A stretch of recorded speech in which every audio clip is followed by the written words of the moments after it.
Welcome to the 1 and 0 podcast, where we zoom in on how those in the Mariners community are winning. And today, we couldn't have a better guest on the show. I've got Jake from Raise the Trident with me, maybe the biggest rising star in Mariners YouTube this offseason, who just hit 1,000 subscribers yesterday. I'm excited to have him with me to celebrate, and if you haven't tapped in with him yet, today you're going to see why so many fans are making him a go-to source for Mariners content. Jake, welcome to the show, and congratulations. How are we feeling today? Thank you so much for having me on. I appreciate it. Feeling good. It's been a goal that I've been having for a while now. I know a couple seasons ago, I was hoping to have it by the end of that season, and just it hasn't exactly worked out, which is fine.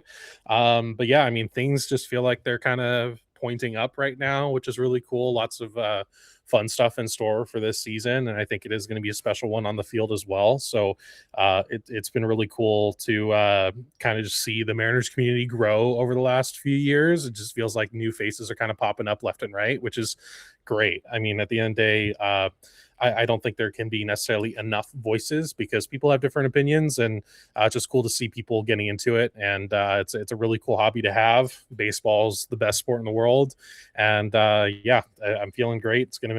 Think it's gonna be a good season. So looking forward to it.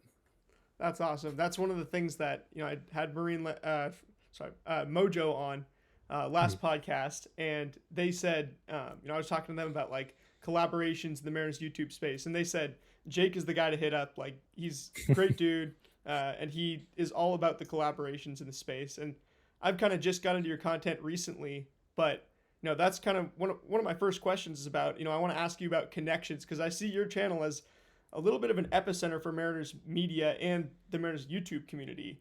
That and it represents you for sure, but it also represents coming together. And I learned about your channel from Mojo and your live streams for the Hunger Intervention Program. You've had some massive guests on this offseason, and Adam Jude from the main, like he's the main Mariners Seattle Time reporter. Ryan Roland Smith, one of the top pitching analysts in the entire MLB. You've also formed meaningful connections with creators in all areas of the community, like Jay's Trident, I know you have on quite a bit, Circling Seattle Sports. And how has this convergence become part of your identity? Yeah, I mean, from the very beginning, I really wanted to not feel like I was doing all of this alone, right? Like, baseball is such a great sport. And I think I am just the kind of guy where I enjoy celebrating with people, not necessarily by myself. When good things happen on the field, I like the sense of community when you get to celebrate the same thing at the same time as like no other, especially last season.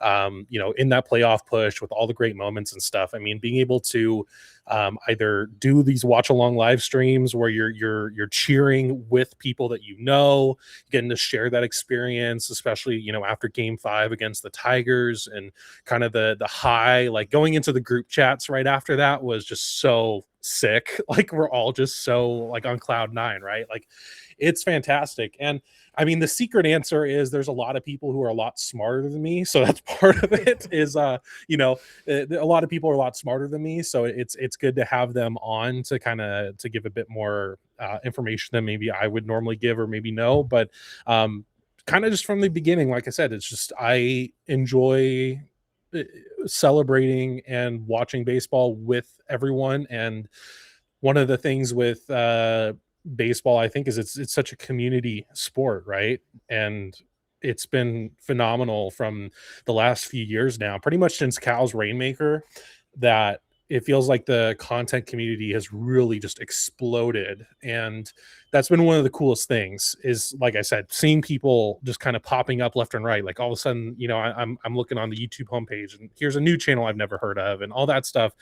And it's really cool. And there's really no shortage of great people in the community space. A lot of people are really good with their time, even, your top dogs, like let's say your Locked On Mariners guys or, Mariner Mojo guys. They're very gracious with their time. And even outside the community space, right? Like Ryan Roland Smith and Adam Jude and Gary Hill. I've had him on before and having on tomorrow as well, which I'm really looking forward to. Like, those guys, they love talking ball, right? Like, and so it's just a matter of if you can get that connection with them, like they're more than happy to come on and talk about what's going on with the Mariners. So it's probably the best part of this all. And then you mentioned the charity streams earlier, that in kind of its own way felt very surreal because it's like everyone's kind of rallying around this, one thing and something that's ultimately larger than ourselves, right? Like it's larger than baseball to help people who are food insecure.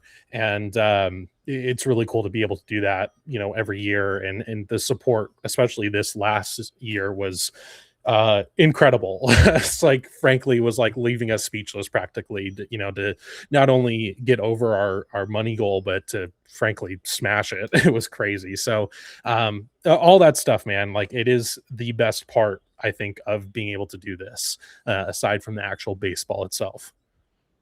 That's awesome. And I like what you said about, you're not always the smartest person on any given topic. No. One of the biggest things that I know about sports is what I don't know is always great, Yeah. like always larger than what I do know. So, Yeah. I mean, it's fun. You bring people on, you hear these different perspectives, and I think that's just probably my favorite thing about your channel. In addition to the Mm. fact that you have your own style of covering things, it's not always just you. Like there's always something new happening. It's not just. I mean, I get definitely fall into the trap of like, okay, I'm doing a pregame and a postgame, and it's all the same for every game. Yeah.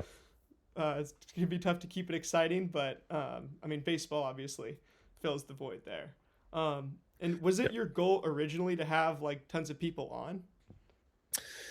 Uh, kinda. I guess. I mean, I wouldn't say it was a goal. Maybe subconsciously, because I did my first few videos in general were by myself, and I think you know one of the things I wanted to do was interview people in the space, and I wanted to not interview them in the sense of just getting to know who they are from the bare bones stuff. Like I want to really kind of learn more about the person, right? And especially now that it's gone from not only community members, but like some players and members of the actual Mariners organization, right? Like, I think it's important to highlight the person that you are talking to, not necessarily the name, and if that makes sense. So that's why I try to, if I can, to sprinkle in some personal stuff. Like, it's asking Samad Taylor about his top 3 Call of Duty games of all time, like outside of just asking him, what's going on offensively and stuff. It's just little things like that where I may not be able to do it every single time depending on how much flexibility I have, but if I can, like I want to put those little nuggets in because it's fun. And when you're looking at I really felt this, especially after going to spring training within the last week. Like it was a phenomenal experience. But like when you go to the backfields, right? Like these are the guys you're seeing on your screen, 162 games, hopefully more, times a year, right? And you can kind of get caught up in like I don't want to say aura of it, but you see Cal Raleigh and you're like, that dude is larger than life. And you go to the backfields and he's just doing his drills. Like he's just putting into the work like all the other catchers, right? Like, and they all have their own interests outside of baseball. They all have their own little things that they enjoy doing and all that. So I feel like being able to kind of break that barrier a little bit is nice when I'm able to. So I certainly try to make a conscious effort now to do that. Absolutely. I mean, part of with the 1-0 podcast going 1-0, the other things that I say is to stay stoic, and we look at these guys as stoic individuals and stuff, and they have to be Mhm. to a degree to do the job they're doing. But off the field, they can't just stay locked in forever. They can't go 1-0 on the field 24/7. They've got to go Yep. 1-0 by kind of flush it, go home to their family, you know have their family life. I know Yep. guys like Mookie Betts have talked about like when he gets off of like when he gets home, he can't stop thinking about the game. Sometimes he's got to find a way to relax and unwind, and just put that aside and get ready to go 1-0 the next day, because 1-0 doesn't mean you're trying to attack the entire, oh, we're going to spend the whole day preparing for the one at bat, and the one at bat decides whether we succeed or fail, even though that's what the stats might say. Yep. Yeah, I mean, it's really important to, I think, realize that, I mean, these guys and everyone in the organization are humans at the end of the day. Like they have their interests, they have things that, uh, you know, mess with them, whether at the end of the day, like think of what you go through on a normal day-to-day basis, right? They're going through the same thing. They just happen to play baseball and, in some cases make a lot of money. And I know a lot of people try to kind of use the, well, they make millions of dollars type thing to kind of dehumanize who they are in a way. And I'm not necessarily saying I don't sometimes get that to a degree on certain things, but that's just kind of where I come at it, right? Like I have ups and downs in my day. I have a family, I have kids, I have all that. And, when I'm on the show, like and on the channel, yes, I'm just doing baseball stuff. And sure, there's plenty of baseball talk outside of the channel because, I'm a sicko that way. But at the end of the day, like we're all humans, right? And I think people can lose sight of that a little bit and kind of think of these players as objects. And I try to not do that to the best of my ability. Sometimes, everyone kind of falls into it a little bit of not, they see someone struggling and they're just like, get this dude off my team, whatever. Which is fair sometimes, depending on what it is. But yeah, it's just a matter of like focusing on the humanity of it all. Because it's at the end of the day, baseball's entertainment. It's the best sport in the world, and it's you have to focus on the humans because if you don't focus on them as human beings and only as these objects of your entertainment, like I just don't think that's a healthy way to go about it. Absolutely. And I mean, what, you saying that kind of reminds me of an interview with the Mariners player, maybe my favorite post game interview of all of last season. And it was with Donovan Solano at Wrigley when he Mhm. was just getting super hot in, coming into those summer Yep. months, one of the hottest hitters in baseball. And then he'd had this awful spring, awful first quarter of the season. Yep. Obviously, Mariners fans and a lot of you look at the Mariners Facebook groups, you look at the Mariners Twitter, it can be the comments on Instagram somewhat negative, and I've never approached it that way either, because it's you see Donovan Solano in that interview, he's like, man, I had this terrible first half of the season, like I had this terrible, I've been doing terrible to this point, and now it's finally picking up, and I just want to thank God, and you can see that he's just got like the monkey off his back, and it's like one of like it's the humanity that's almost as impressive as all the hits that he piles up in that series is the fact that he is it's also a human being who's on out here on national television and stuff. Yeah, I can kind of liken that to Mitch Garver, right? Like he, Totally. was signed a couple years ago to be the primary DH. Obviously, that didn't work out, and he just kind of became a backup catcher, and like a somewhat okay one at that. But he faced a lot of backlash. He was getting, he's very public about him getting death threats on social media and to his family members and all that. And the first day that I went down to spring training, when I went to the backfields, just coincidentally was the first day he reported to camp for the Mariners after he re-signed this. Well, it was like a week and a half ago at this point. He re-signed like very recently, um, and seeing the way he was interacting with fans and the way the fans were interacting with him was very nice to see. Like a lot of people were just saying, "Welcome back, Mitch." Like, glad to have you back, Mitch. And you could tell in his face how much he really just appreciated that.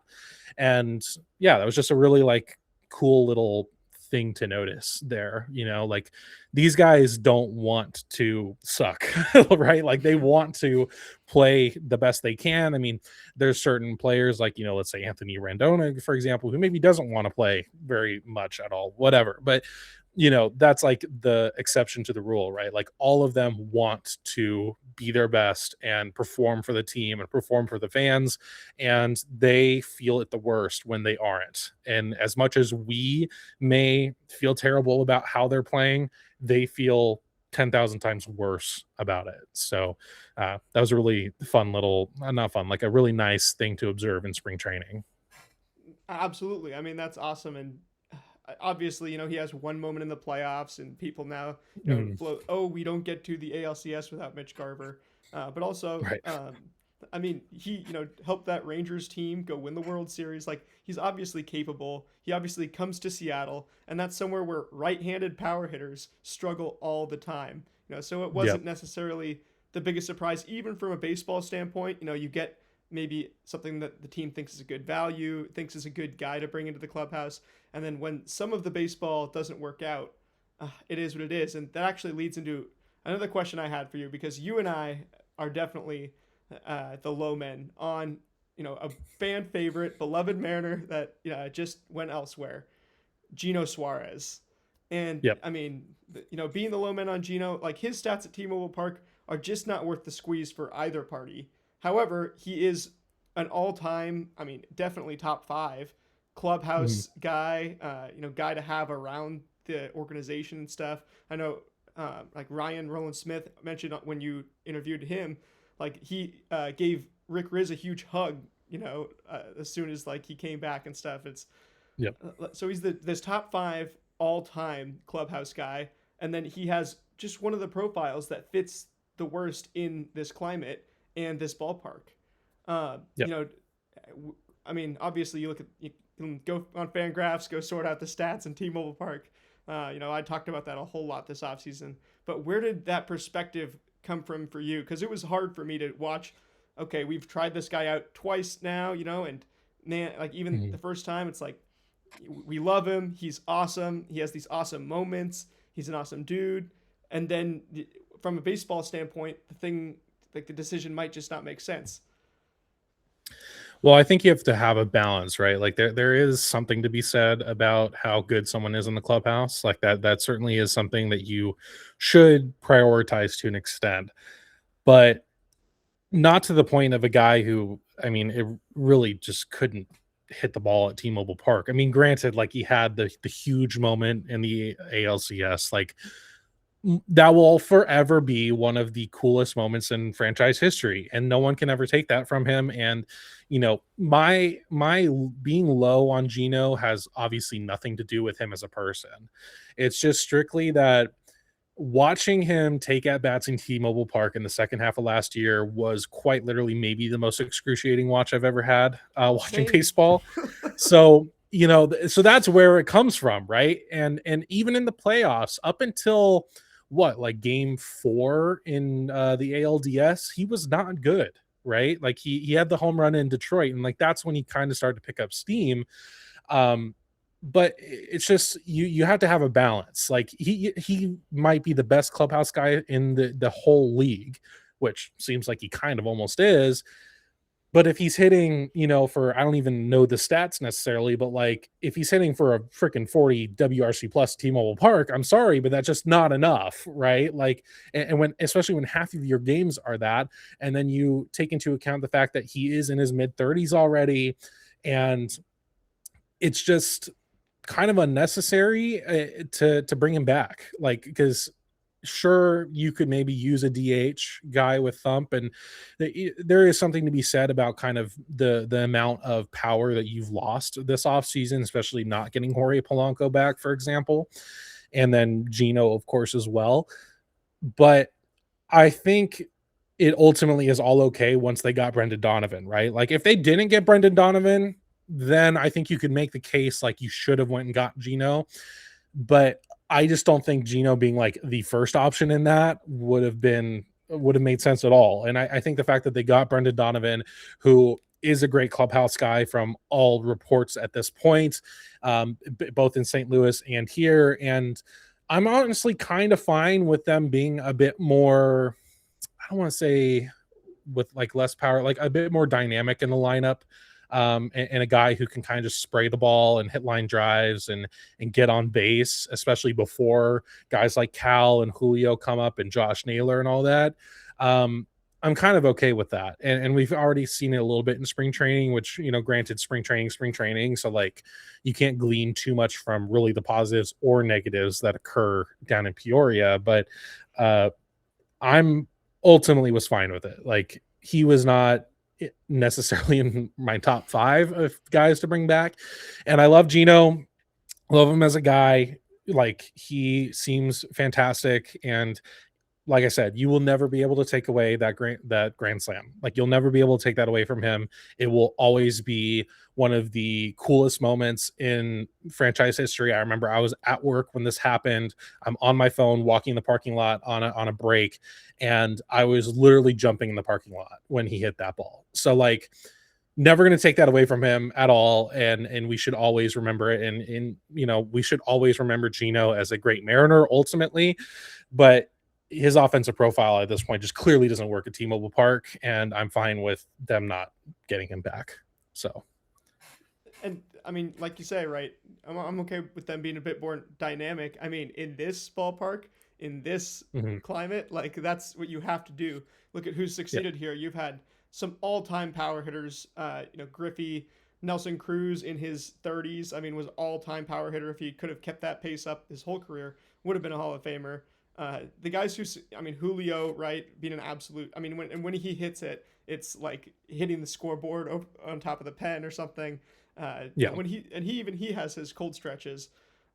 Like mhm, there's not a normal right-handed power bat that succeeds in T-Mobile Park. It's how do you find a way despite almost nobody succeeding here? It's almost like a pitcher surviving in Coors Field, which the Rockies have had how many mhm, good pitchers since I was born in 1998.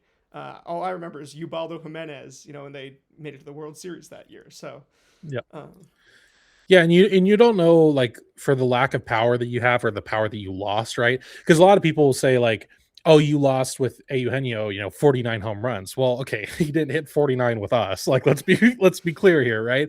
Um, but you also have to think about guys like Dominic Canzone, guys like Luke Raley. Like, what if they have good years? Those guys have plenty of power, right?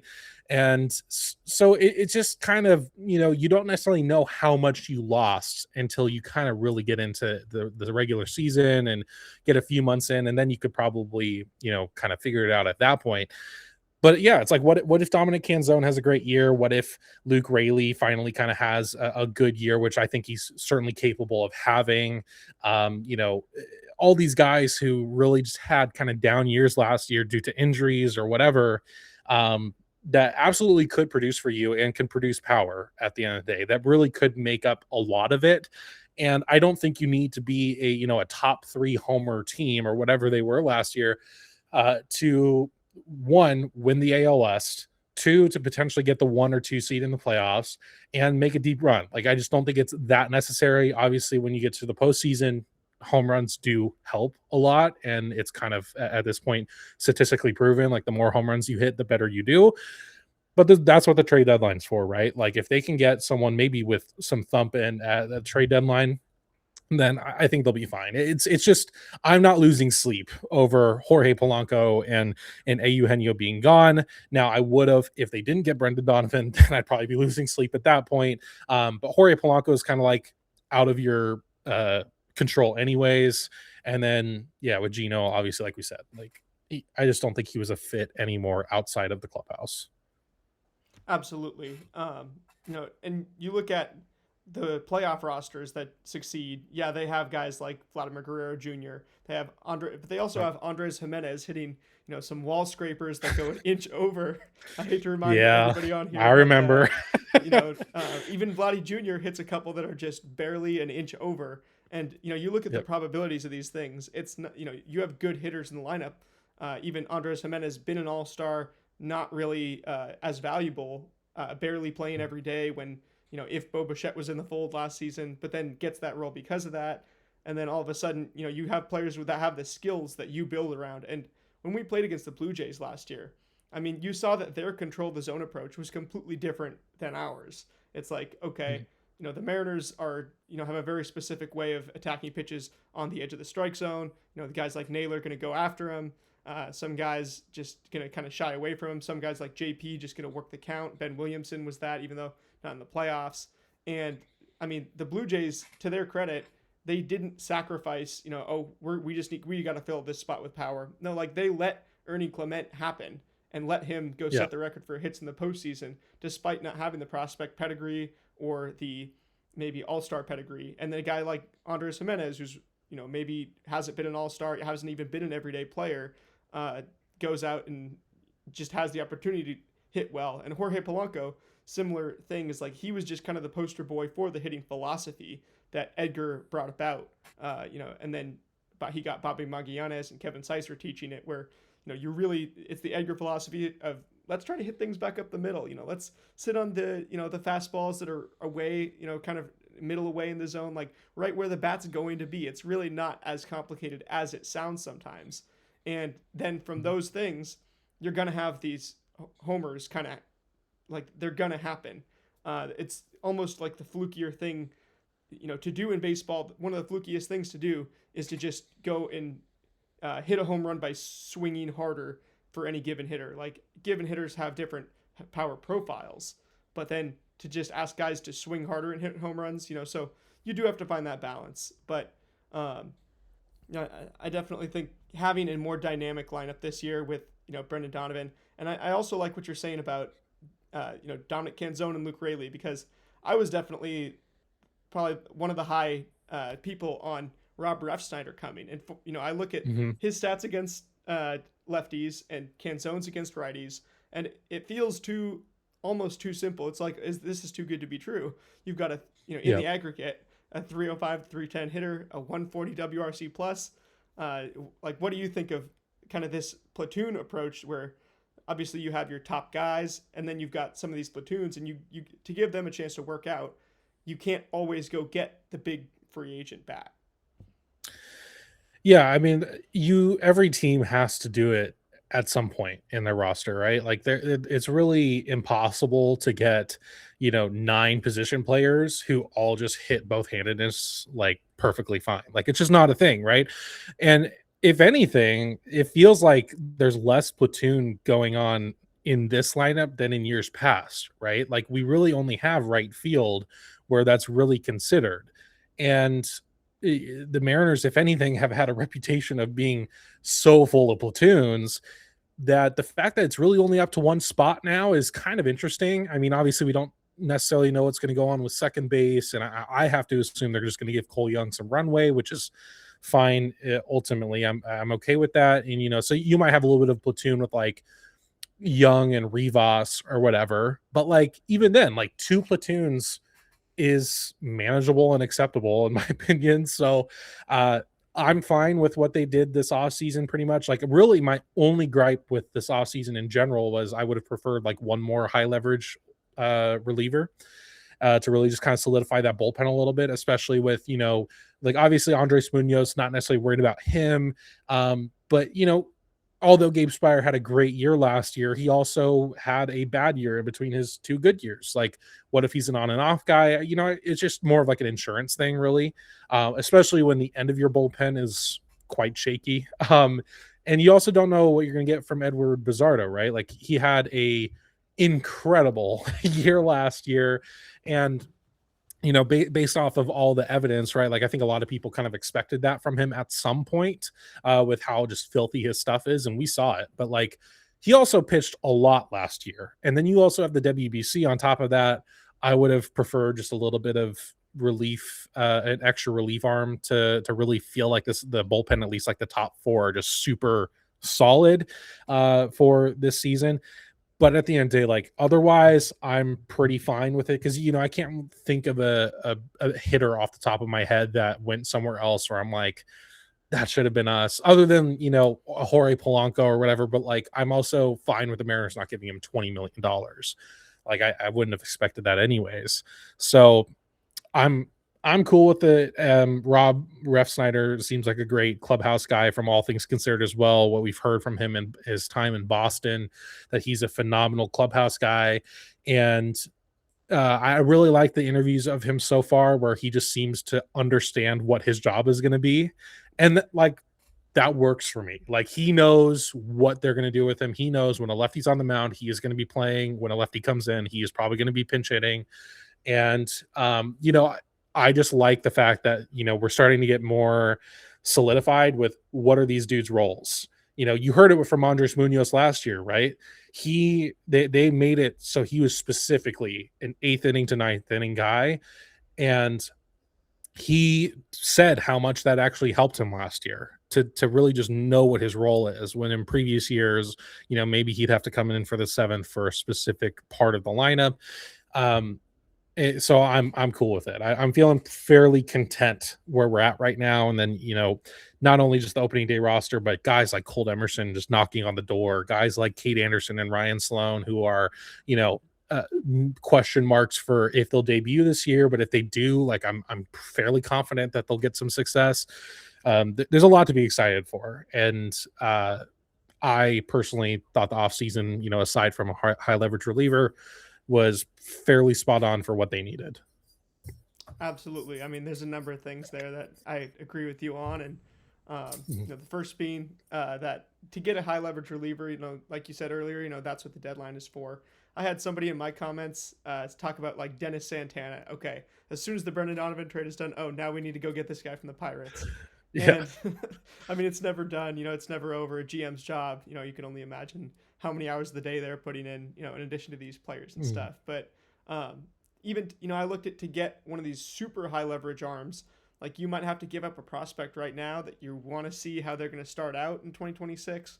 Yep. Whereas maybe that's what the deadline is for, and also even if you were to go really fill out the back end of the bullpen right now, the 7 and 8 spots, it's like you would kind of be taken away from all these other guys trying it out, and you would rather do that earlier in the year because you're going to have to manage innings at some point. We've already seen it with the Mariners in the past, um, Yep. and also, I mean, you have kind of more solidified platoons, we'll say, than in years past. It's not, oh well, we there's a righty and there's a lefty, so Rowdy Yeah. Tellez, you played well in Yeah. spring, but Yeah. I think this is the most like, aside from the position battles we have with like guys like Colt Emerson, kind of the amorphous things of like we don't necessarily know when he'll debut, will he start in AAA, whatever.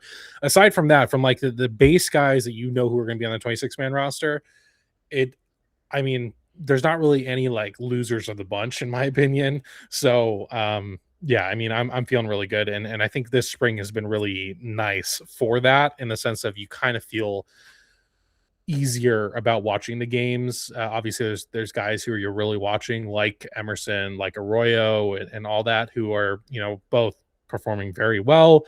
Um, yeah, I mean, I'm feeling really good about this team, and their outlook. Also, when you think about this team, is just not even just about the Mariners, right? Like you're thinking about the whole AL West, you're thinking about the American League. I mean, it's kind of hard to take them out of like the top three for the American League right now, and that's where I want to be, man. Like I want to be like no debate in the top three of the American League, and that's where we're at, and that makes me feel really good for this upcoming season. So yeah. absolutely. I know we kind of went off on all the different points of the Mariners lineup and how we built it. Yeah. That's exactly kind of what I'm probably most passionate about is the way that we built this team this offseason. But I've also got to ask you, just the eye test observations, not the stuff we see in the stats. You recently went to spring training. If you guys haven't Yep. seen Jake's vlog yet, definitely go watch that. Some great content. But I also want to ask, what were some interesting things that you just saw with your eyes that maybe you didn't have the chance to fit into your video, but, just really specific things that you saw that stuck out with certain players or anything like that. Well, apparently Miles Mastroboni is a power hitter now. So I saw him hit a grand slam, which was really cool. Yeah, I mean, really, I mean, as much as what I saw a lot of the normal guys you'll see on the 26-man roster. I would say Colt Emerson looks the part. Like he really looks the part, and a lot of people are very high on him in the organization as well. So I would say that's the biggest thing, and especially his defense is so solid right now. Like he really doesn't have any holes, even at third base. I saw him mainly at third base, I believe, when I was down there.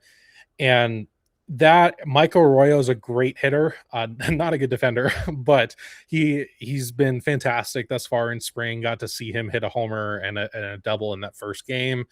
So those were really what stood out to me. Unfortunately, I didn't really get to see like Ryan Sloan or Keen Anderson pitch or anything like that, which I wish I would have. So I guess like the main things is just how I think confident this team is in that they're going to be there again, and that like their sights are set on the World Series. Like it feels very World Series or bust down there right now, which is exactly what I want them to feel, right? And I've had some people talk to me about like, well, Jerry said that, just get into the playoffs, like that's what a success is, or they're kind of coming off as like, as long as we get in the playoffs, that feels like a success to us. And like that's fine. But if there's any group in the Mariners organization that I want to be like World Series or bust, it's the team. And I'm feeling that from the players. I felt it while I was down there. Talked to some guys, or I talked to one guy who plays in Tacoma mainly down there, and he corroborated that with me, right? Like he's just like, the leaders are leading right now. Josh Naylor, Cal Raleigh, like they are in the clubhouse. They are leading this team. And it is very clear that they're like, they have a very clear goal right now. And that's awesome, especially from a Mariners team who like, going into last year, right? Like your goals really kind of were just make the playoffs, just get in there. And then you just never know what's going to happen. And the fact that, they were so close, and instead of just being totally like upset about that, and which, I mean, granted, they of course had a period where they were very upset about that, which is human, um, the fact that they're taking that as motivation of like, we can get there. Like we were right on the doorstep. Like we are absolutely talented enough to get to the World Series and win it. And I personally believe that. And the fact that the players are believing that, you've heard it from Brian Wu, you've heard it from Logan Gilbert, you've heard it from Josh Naylor, you've heard it from Julio and Cal, like all the main guys that you like are the leaders in the core of this club have all said the World Series is the goal this year. And that's exactly what I want to hear. And so that was like, I think the main takeaway I had is uh that goal. And I was hearing too from other people, like this is the most people they've had at the backfields in years now, because that's just how much excitement is around the club. Like there's a palpable energy around the Mariners right now. And those were probably the best takeaways I got while I was down there, aside from just like individual performances. Absolutely. And I do have to ask you because I went to spring training twice back in 2017 and 18. Was this your Yep. first time? Or Yeah, it's my first time. Yeah. wow, yeah. But even then, you're trying out different guys at positions, and maybe didn't have that same mindset. But I would always have like one of those guys without the name on the back of the jersey that I would just be like, man, I really like him. Did you have any kind of no like Um, moments of that or? I don't know. I mean, I was really going as a fan, and also I was hanging out with people a lot, especially at the games. So I can't say there was, for all 9 innings, I was really observing what was going on necessarily. I mean, part of the vlog is literally us doing interviews while the game's still going on. But I mean, I guess, yeah, I would just say like the people who really stood out to me was Colt Emerson. It was Michael Arroyo, who just felt like they, on both sides of the ball, at least Michael Arroyo, like I said earlier, the defense is not necessarily there or anything, but otherwise, I mean, they really felt as advertised. And, you've heard about the same thing with Ryan Sloat and Kane Anderson, even though I didn't get to see them, they just look as advertised as well. So I guess there wasn't really any like kind of down low people who I saw throw or saw field. I mean, Connor Joe has been pretty decent in spring training, I would say. I don't necessarily think he's going to make the opening day roster as a bench spot or anything, but he seems like solid depth to have in Tacoma. Like he's hitting pretty well. Defense has been fine. Um, so yeah, I mean, I feel like Andrew Kisner, is that how you say it? I Yep, always mess up his last name. same. Andrew Kisner. Yeah, he seems like he's been doing fine. I think he's probably outside of Mitch Garver, I guess, gonna get the backup spot if it's not Garver. So yeah, I mean, I guess there hasn't been any like no names across the jerseys that I necessarily noticed. But yeah, it was nice to see guys like Johnny Farmelo and all the prospects. Like it's really cool to see how just professional everyone is. Like, and they're so young. And yeah, it was a very cool experience. Like spring training is, if you're a baseball sicko, like you have to go someday, because it feels like baseball mecca when you're down there. Totally. And maybe that's exactly the best thing we could say about this Mariners team at spring training is that instead of the no names on the back of the jersey sticking out, that the guys who Yeah, you want to be sticking out are sticking true. out Yeah, finally. yeah, I mean, we've had plenty of years of, like the starting lineup, is maybe not, as exciting as it could be and, not World Series aspirations. Definitely since I mean I was young at that point. A lot younger too. It's like might as well have a year where the actual guys you want to stand out are going to stand out. Um, Yep. in addition to that, I mean, we've got all these different voices in Mariners YouTube, and you interviewed, I see Jay's Trident and Up West Sports and stuff.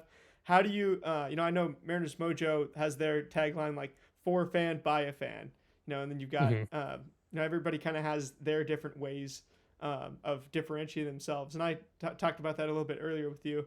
How do you see yourself kind of fitting into Mariners YouTube and then standing out amongst the crowd? That's a good question because I feel like this is going to be a, I want to say a transitional year for me, but there's like certain things that I have planned out already that are going to be a lot different than anything I've done. So it's hard to say for now. Like I feel like I can't put a definition on it until maybe the end of the season when I see how certain things play out that I haven't like announced yet, and but will at some point soon. But I would say for me, like I kind of said earlier, like I don't try to act smarter than I am about baseball. Like I don't know what Sierra stands for. I don't know what all these, analytics necessarily mean per se. I know what the basics are. I know enough to understand the game and understand what's going on. So I think that's the biggest thing for me is like I try to keep it casual, and I think we're starting to lean this year. It's going to start to lean a little bit more professional, I would say, is the best way I'll put it for now. Is like things are getting a little bit more professional. But I always want to still have a very casual vibe around my channel because one, I'm not going to act smarter than I am. And two, like at the end of the day, this is my hobby, right? Like I am not a writer. I don't work for a publication. I don't do freelance work or anything like that. Like this is just a hobby for me. This is my, special interest, if you will, is baseball, right? Like I have to treat it as a hobby. And for me, it's just I want to have fun with it. I want to experience things in a casual way that are fun. Like when I went to spring training, right? Like I'm not going down as a media member or anything like that. I'm going as a fan because I really wanted to experience it as a fan. But you'll see fun videos. You'll see like I just put out, a gaming video yesterday, like backyard baseball, funny stuff like that. The watch along live streams for the games are going to be casual and chill and we're just hanging out type thing. But then you will get the content where I'm like interviewing players in the minor leagues or whatever, like stuff like that, where it's like it's going to be a bit of a mixture. But I think I just don't want to ever lose like where it's just totally professional, like everything is just all buttoned up and stuff. Because at the end of the day, this is a hobby. Like I'm not, ever like this is never going to be my job to do this, and that's fine. And at the end of the day, I'm a fan, and so that's pretty much, I guess. I can't put a specific definition on it because I wouldn't say I'm just totally for the fans by a fan, because there are times obviously I'm gleaning more into being like a media member technically. Um, so I guess I'll just put to be determined. Like at the end of the year, maybe I'll have a better answer for you. We'll see. That's perfect. I mean, it's good not to, kind of think of yourself too much one way, but also to, feel like you have that sense of identity, and you definitely have, a strong Yeah. sense of like, exactly, where you stand and being able to wear different hats as well. Mhm. And it's also good for people to understand that, where you're coming from, because when, they click on all these different Mariners YouTube videos, and I know they come up to, I talked to Mojo, and they're like, "Oh yeah, people constantly calling us Locked On Mariners, right?" They Yeah. constantly, like say, "Oh, you're the YouTube guy. You're," and then they say Mhm. another name. It's like it's good for people to see where each of us are coming from, and know what Mhm. they're, going to get to a degree, Yeah. from each different one of us. Well, that's what I like about the community and why I enjoy having more voices come in is we all do things in a different way, right? Like Locked On Mariners is, the networked connection, more professional thing. They're still fans at the end of the day, but like that's what they do for a job. You have the Mariner Mojo guys who are, totally just casual, having fun, cracking jokes, stuff like that. You have Jay's Trident who does the game recaps and stuff. You have Up West Sports who's kind of trying to, make their own kind of like big group I don't know if company is the right word, but like group, I guess. Then you have me for I don't even know a very amorphous thing regarding baseball. Just what I like to make, I guess, is kind of where it is. I just it's not anything in particular, and just like but everyone has their thing and everyone has their style. You're gonna find more analytical people. You're gonna find more casual people, and I think that's what's great. And I think I was asked. I don't remember who asked this, um, but someone asked, like, do you kind of feel like a sense of competition with all these people in the space? And I pretty much said, like, no, because I don't, maybe some of them do feel like a little bit of a competition, but I'm like, I don't feel like I'm competing against anyone. Like at the end of the day, like this is my hobby. This isn't my job. This is my hobby. This is something I'm interested in. When I make content, I'm making it because this looks interesting to me. I want to do this. This is interesting to me. This is the type of content I want to make.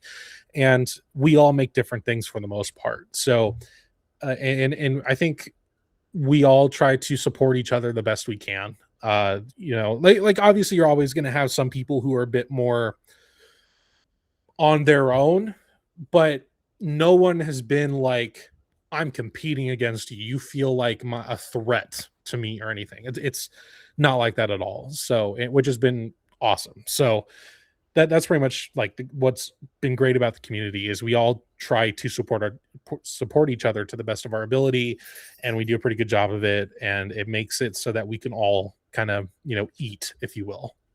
Absolutely.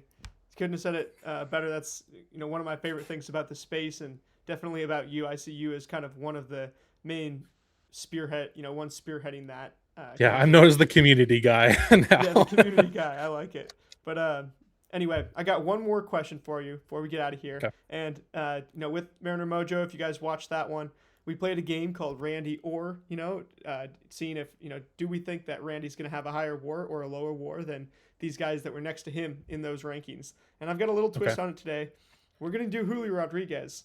We're not going to do Okay. WAR. We're going to do a very, very specific stat that's not too nerdy. It's pitches per plate appearance. So how often do they Okay. get deep into the count, or and it's separated pretty like minuscule differences. So like Julio's was 3.52 pitches per plate appearance. So by the time the Okay. fourth pitch comes around, he's already taken more pitches than average in that at bat. And so, Mhm. I'm going to ask you about a couple guys that are right above him by just fraction of a decimal, and then a Yep. couple of guys below him by a fraction of a decimal. See, do we think Julio, who was 140th out of 147 batters in qualifying batters in terms of pitches per plate appearance, do we think he's Okay. going to get a little? Do you think these other guys and him are going to be? Is he? It's going to be for whoever it is. So for example, if it were Josh Naylor, which I like, that'll be the first one. If you'll say Julio or Josh Naylor, if you think Julio will have the more pitches per plate appearance, right? Take deeper at bats. You say Julio. If you think Okay. Naylor will have, Are these based off of 2025 or is this a prediction? so this is based off of. It's not like a quiz on 2025, but it's a Mhm. prediction for what you think will happen in 2026. Okay. Okay. Gotcha. All Yeah. right. So Julio, in terms of who's going to take the deeper at bats in 2026, Julio or Josh Naylor. I mean, I have to go Josh. I feel like he has a great eye. I feel like he has really good discipline at the plate.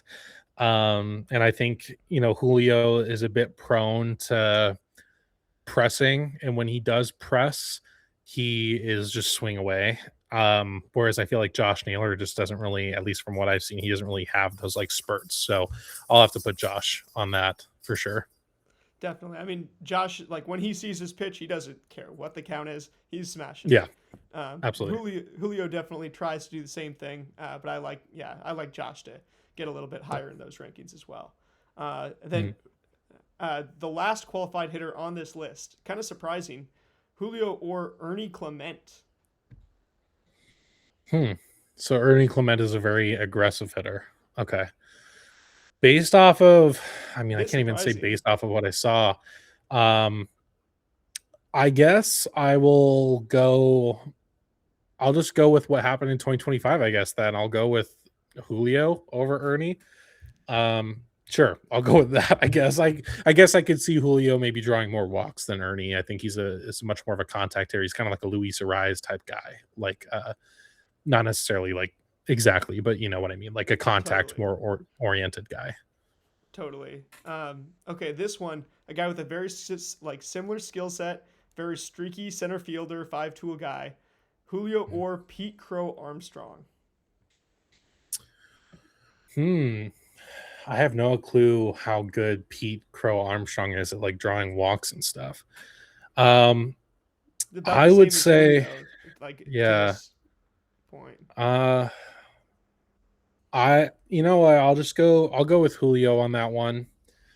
Um, based off of a totally made up reason in my head that Pete Crow Armstrong wants to prove everyone wrong and he's going to be more aggressive this year or something.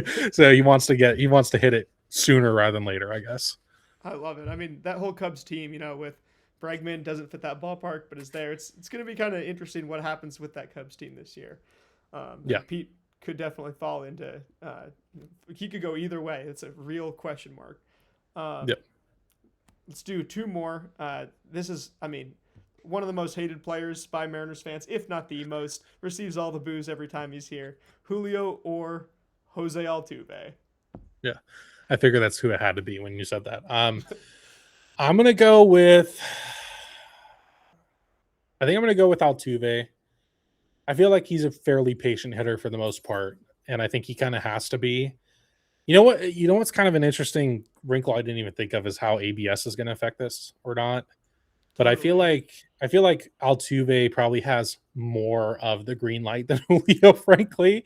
So I think he's going to be, and with his stature too, I think he's kind of willing to take pitches maybe more often. So I'll go with Altuve. Absolutely. And it's good you bring that up because what I've seen with Julio so far this spring is that he's just taking longer, more measured at bats. I mean, it's going to Mhm. be exciting to see in the Classic, when he goes up against some, no doubt, some better competition later in the tournament. If he's doing the same thing or, big moment comes on and he's swinging at the first in zone Everything. pitch he gets. Yeah, Yeah. everything. Um, Julio, though, I mean, man, we just keep thinking, if he can just start off, have a good April once, right? I mean, Yeah. he's got a runway. He's got I like, think he could. You know what? I think this will be the year when we have a really solid first half Julio. Not that he's been bad. I think this is the year where he finally puts it together and has just a totally consistent year. I don't know uh, why, but I'll put I that do prediction too. down. I think he made a measured change. Like, I'm not claiming to know too much, but with my eyes, I see like somewhere in the second half last year, he just started making these swing decisions way more decisive, deliberate. Like he's either swinging or he's not, and he doesn't do the Jared Kelnick half swings. He doesn't do the Teoscar Hernandez, Gino Suarez, like, oh yeah, I'm gonna let the bat go through the zone and but not really be decisive.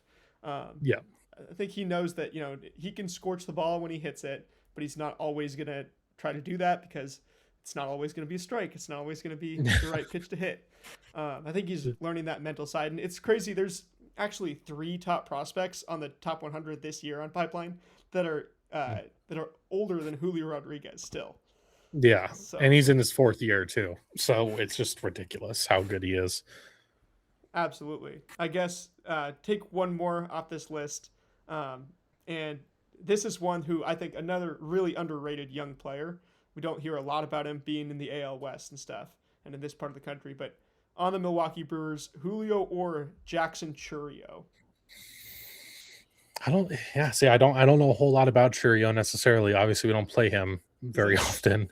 he was the So youngest player in the majors to begin last year, and yeah. it really helps his team. But he draws a whole lot of walks, has good plate discipline, but also steals and hits for power and likes to swing early. So Yeah.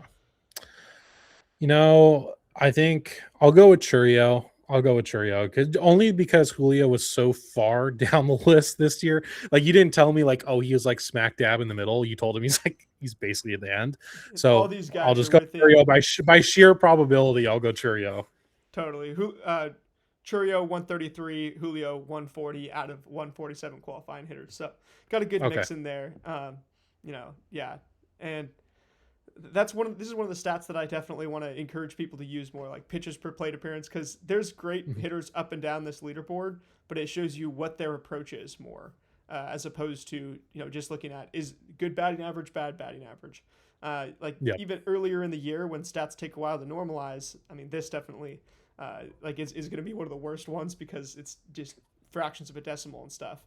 But Yeah. it's like you can see how hitters are trying to hit. And this is one of the reasons that I was biggest Ben Williamson fan on the planet, is that he had a high pitches per plate appearance, and so did Yeah. JP. I don't know Yeah. anything you want to say on like hitting styles and Um, stuff. yeah, I mean, I feel like guys like Brendan Donovan are going to be helpful in that department. Um, I mean, I really think the key to success for this lineup this year really will be that kind of like on base setting the table this year. You're going to see that with Brendan Donovan a lot. Setting up for Cal Raleigh, Julio Rodriguez, and then, then you have Josh Naylor behind there, who is a decent on base guy as well. And then he's setting up for, Randy and Canzone and Rayleigh and whoever else.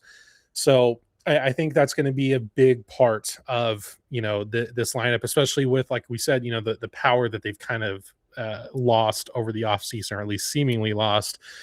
They're certainly going to have to put maybe a bit more emphasis on getting on base.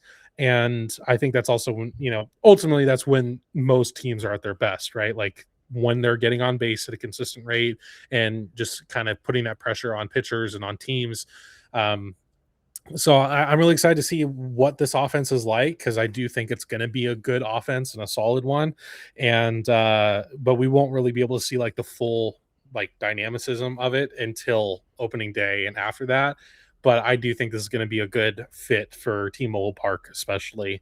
Um, at least that's the hope. We'll see. I mean, maybe I could be totally wrong, and hopefully I'm not, but I'm feeling pretty good about it. It's part of what's fun. But Jake, I appreciate you giving us some insight there and just giving us some perspective. Perspective is something that has been really valuable on this channel. Just starting to have some guests on, and with you being just the third one, I think we got a whole lot of gleaming into the Mariners YouTube space. Some Mhm. kind of perspective on how another Mariners YouTuber and just Jake looks at the team, and Yeah. but also having gone to spring training, having a very unique perspective at, as we all do, but you especially have enjoyed yours. So thank you for coming on. One Yeah, last of course. question: anything fun to celebrate hitting 1K subscribers? Unfortunately not, no. But I think it's just kind of one of those things where like it's kind of nice to have that behind me now, and then now I can really just kind of keep focusing on just getting better, making better content for this year. Like I said, there's a lot of stuff kind of down the pipe that is ready, that I think is going to be great for the channel. And so not only on the YouTube side of things and just content creation in general side of things, I think it's going to be a good year. I think it's going to be a good year on the field as well. And obviously, what happens on the field really does influence how good the content does, and how much good content you can make, right? Like you don't the bad stretches on the field, it's easy that everything is just super negative, and I don't necessarily prefer to make negative content. So certainly hoping that's a good year on the field, because if it is, then it's going to be an even better year on the content side, and really looking forward to it. Thank you for having me on. I appreciate you having me on here. I don't do a whole lot of other people's content that often, but I do appreciate when I'm invited. So thank you so much for having me. I appreciate it. Thank you, absolutely, and let's celebrate by going 1-0 in 2026. Starting with For tonight sure, for against the sure. Diamondbacks. I mean, it's spring training, but some Yeah. fun stuff to see. And For sure. thank you for coming on again. Remember, as long as you go 1-0, stay stoic and make it about something bigger than yourself. Jake is definitely paramount in that aspect, and I say give all glory to God. So as long as you don't do those three things, you can't lose. Thank you guys for having us. Thank you for Jake for coming on. Thank you for Yep. watching. If you watch all the way to the end, make sure to go sub to Jake's channel. Hey, road to 2K, right? Never, never Right. ending journey, right? Um, Yeah, absolutely. but anyway, thank you guys, and I will see you guys later. Go Ams.